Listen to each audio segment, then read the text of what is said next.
How you doing?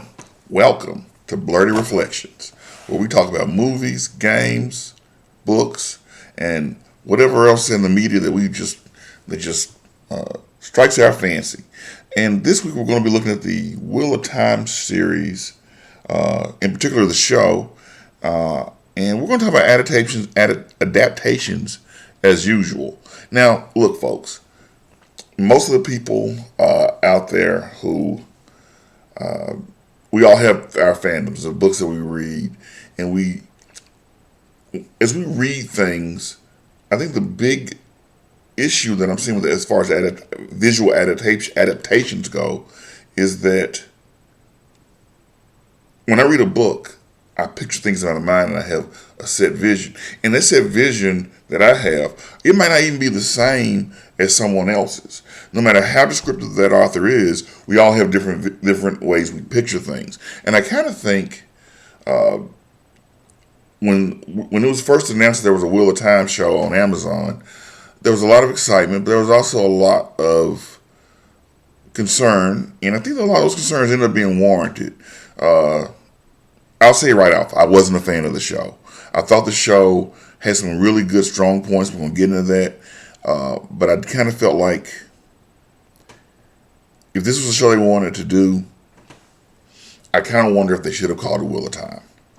I want to, first of all, let's get into the specifics of the show. First, the good.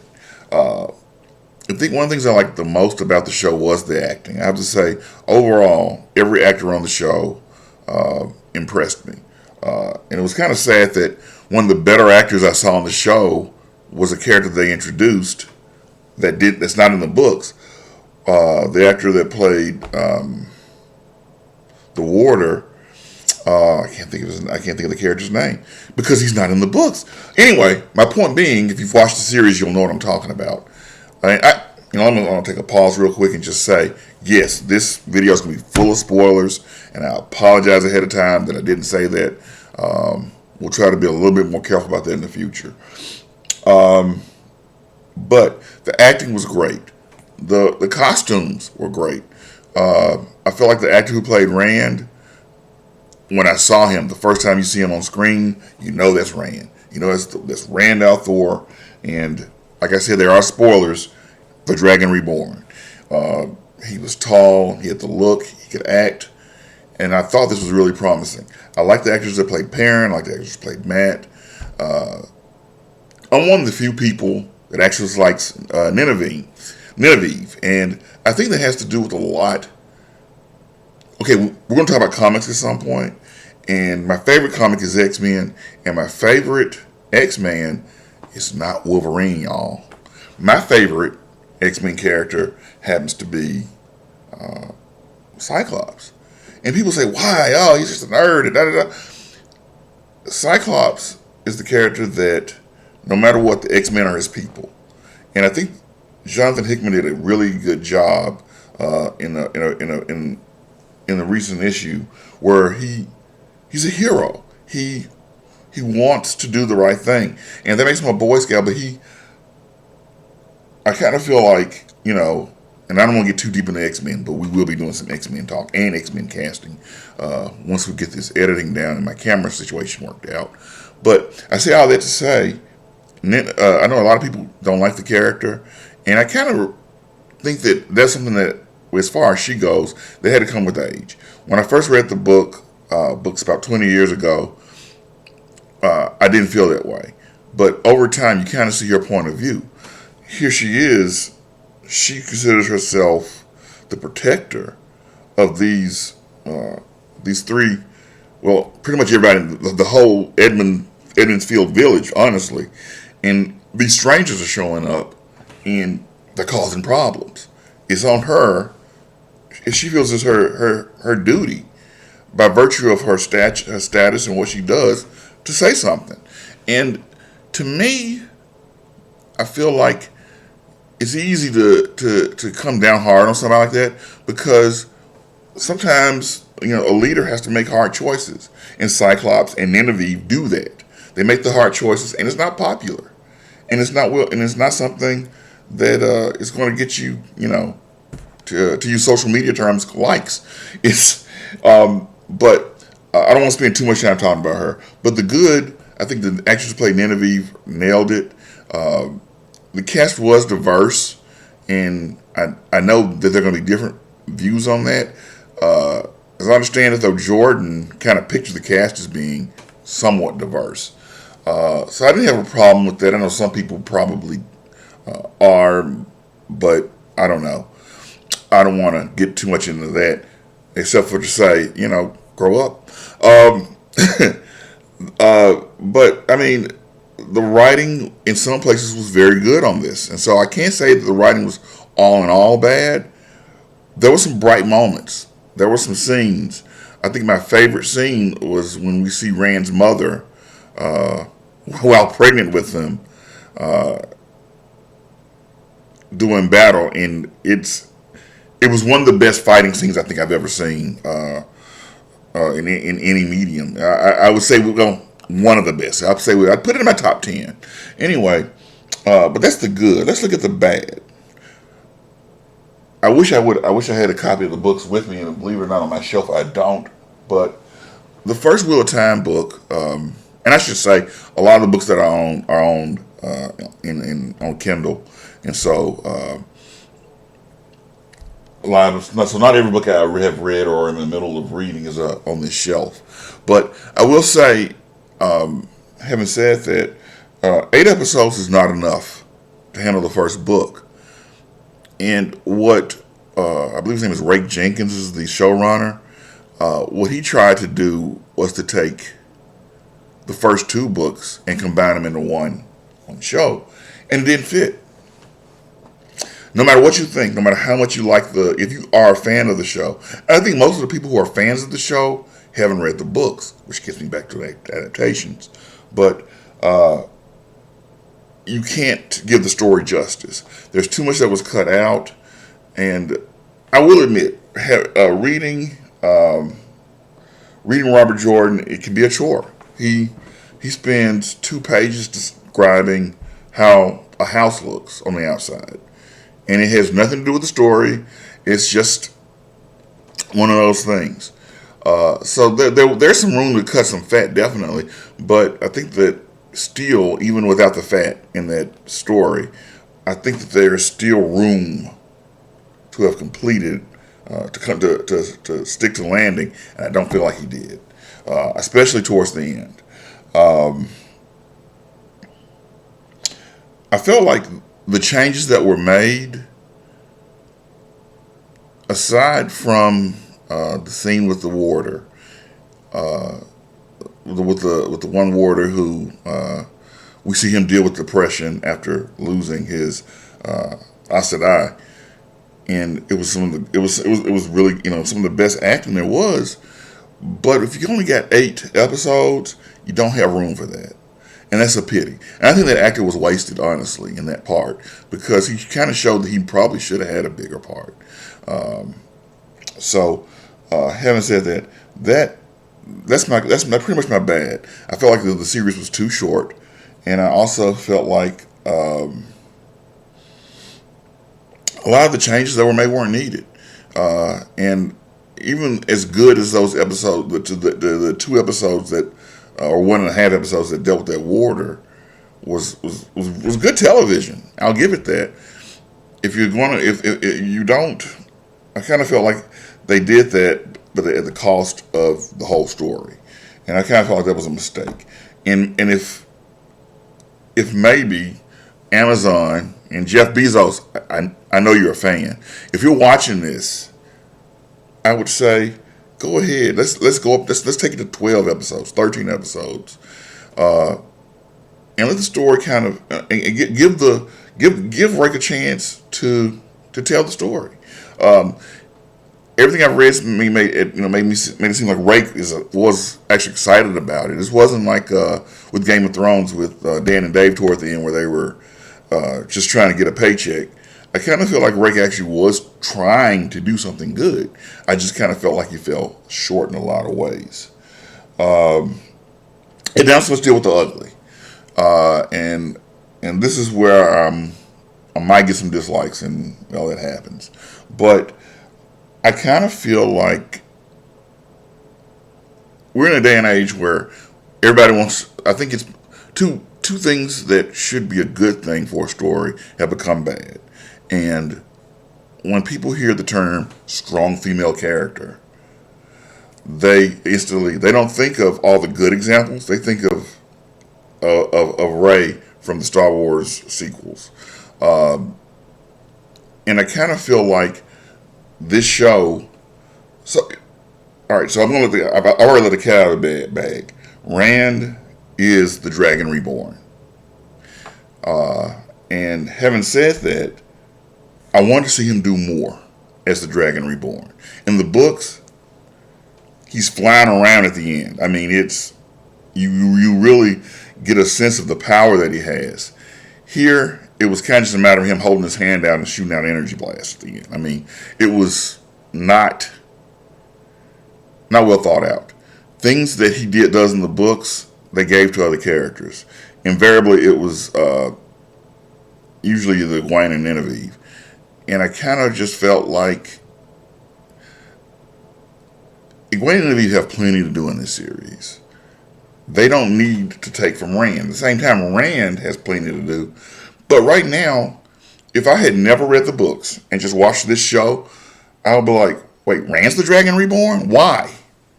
Why? He hasn't done anything. We haven't seen.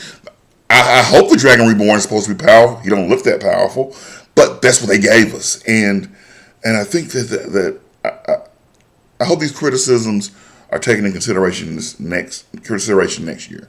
One of the other things that was ugly was something that the showrunners couldn't help, and that's because the actor that played Matt, I believe his name was Barney Harris. I thought he was one of the best things about the show, and unfortunately, he dropped out halfway through shooting, and it caused some awkward scenes that might have been able to. I don't know if they could have been handled better or not, to be honest. Matt is such an integral part of the series, and he gets written out, and it just kind of felt like they maybe could have handled it differently. Maybe have him get knocked out and wake up and it was a new actor next season. I don't know. But I don't make that money. I don't make those decisions. But I kind of felt, in the end of the day, like that was, I'll call it ugly. It wasn't handled well.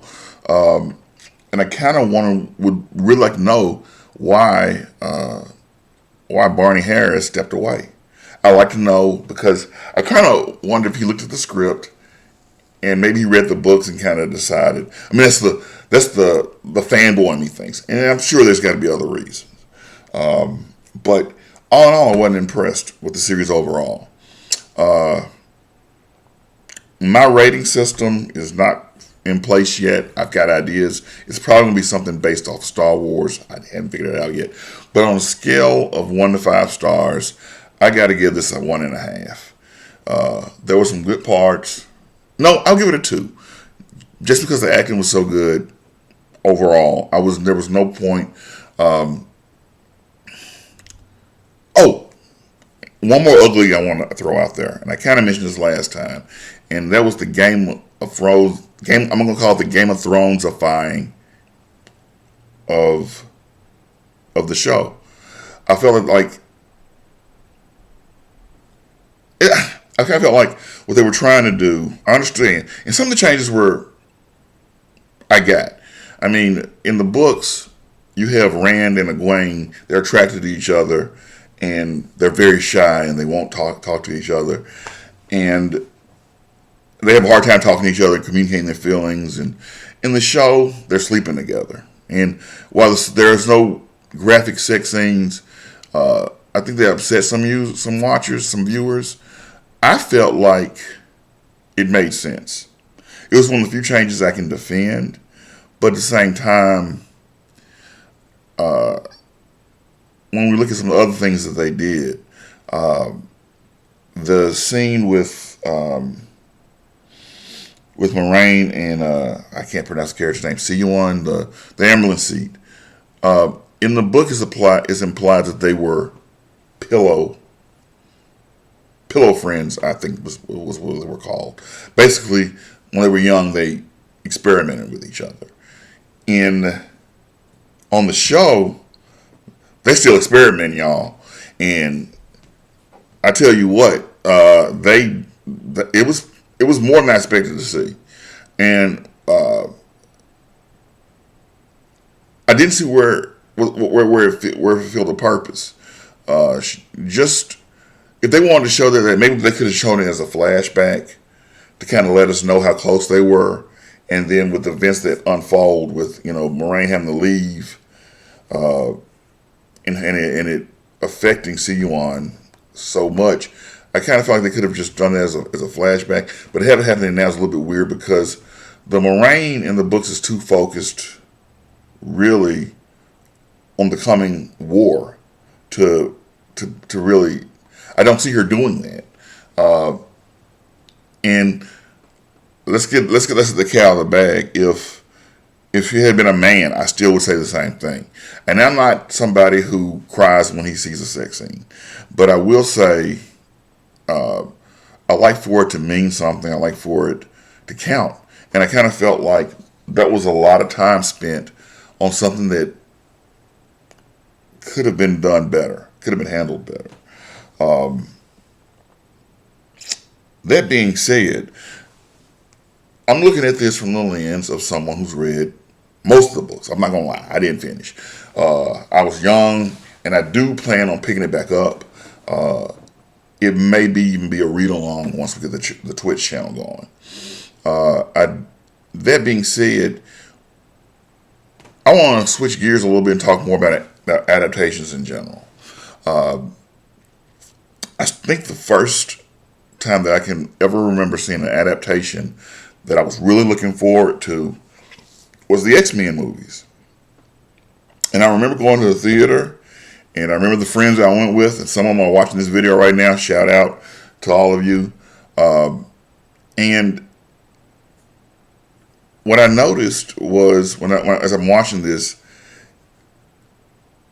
it's like right now the adaptation kind of changed the books. Wolverine for years had been a short, scruffy, cigar chomping, smelly little rebel, and then you bring in Hugh Jackman, and I think he did a great job with the character. Don't get me wrong. I'm not saying that at all. But the way that he was shown, the way he was depicted, it took a long time for me to feel like it was Wolverine. I'll put it that way. And sometimes, oh man, I forgot to talk about Loyal. I'll get back to that in a minute. But I felt like Wolverine was just one example. It's like when I talk to people who are not comic book readers about the X-Men, they have certain assumptions based off the movies that, from a comic book reader standpoint of view, was changes. And a lot of times, I remember watching that movie and coming home and talking to my friend Chris. Chris, hope you're watching. Elizabeth Hay, that's his wife. I kind of felt like as Chris and I were talking, he was kind of like, well, it's not exactly the same. And he's right to a certain degree. It's not going to be the same. It's never going to be the same as it is in the book that you're reading, the comic book you're reading, or whatever medium that you are first introduced to something. That being said, I feel like a lot of times as we view different mediums, I kind of feel like just maybe Hollywood, instead of doing so many adaptations, maybe hire some of these authors to write something original, an original show, and to put it on screen. I think one of the reasons we haven't seen any of the Brandon Sanderson works on the screen yet is because, number one, I think that the Wheel of Time show kind of opened his eyes to it a lot more, and I'd be surprised if we ever do see it, if he doesn't have a lot of control over it. And that being said, I kind of feel like that's where we need to be looking. I think maybe if you would have gotten some of our favorite authors, Joe Abercrombie, Evan Winter, we're going to talk about him. I'd like to see him do something else.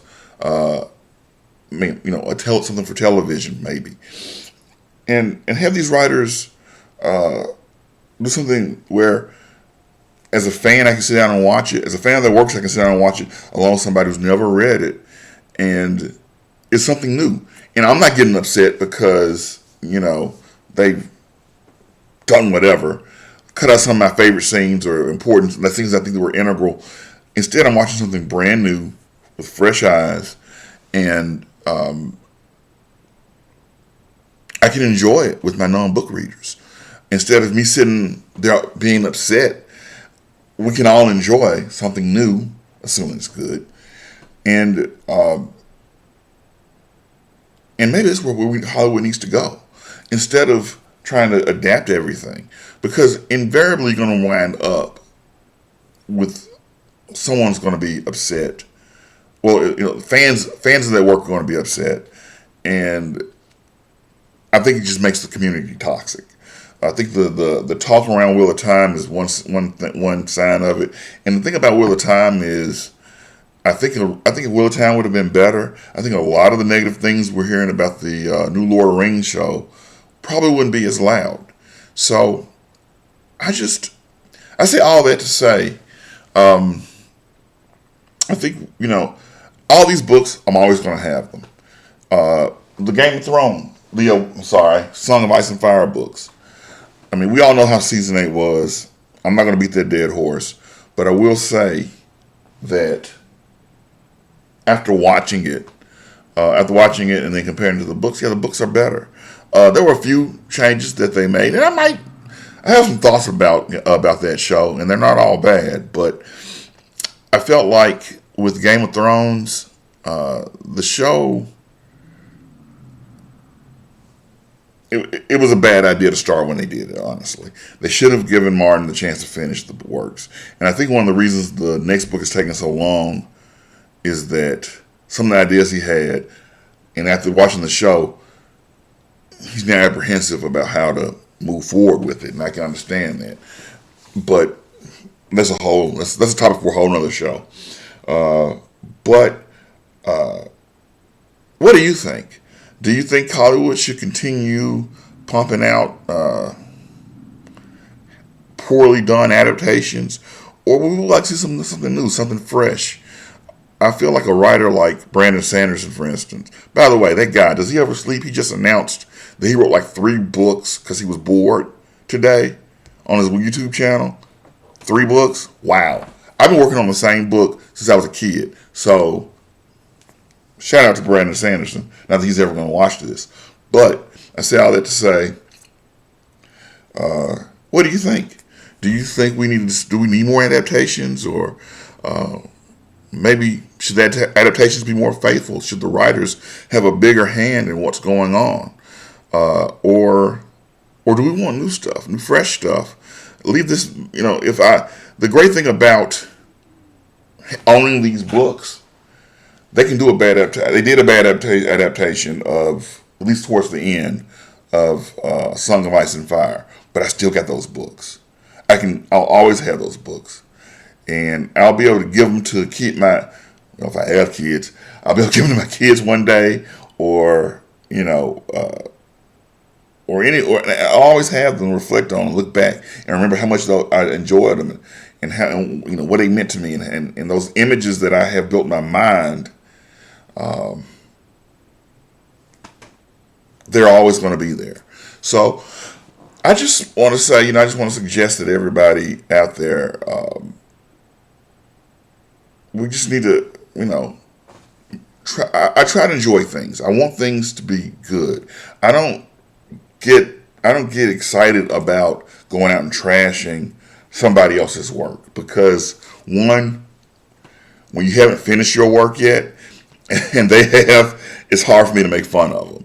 But more important to the point, though, is I want to enjoy it. I want to see them do well, and I want to. I don't go to the movies to leave pissed off. I go to the movie theater hoping to see something that I'm going to enjoy and have fun and not think about my problems and eat a bunch of popcorn and drink a bunch of soda so I can feel bad afterwards. And I don't get that all the time. And this is so much. There's so much. So many things that are coming into it that don't need to be. And I think that, like I said, some original works might help. I think these writers have such a great vision that a lot of them could do it. George Martin used to work in television. So, what do you think? Please like and subscribe, and please tell others about this video. I'm still trying to polish some things up. I thank you, everybody who gave me some criticisms. I hope that you guys enjoyed this video, and please like and subscribe and share this video out, and we will see you next week. Thank you.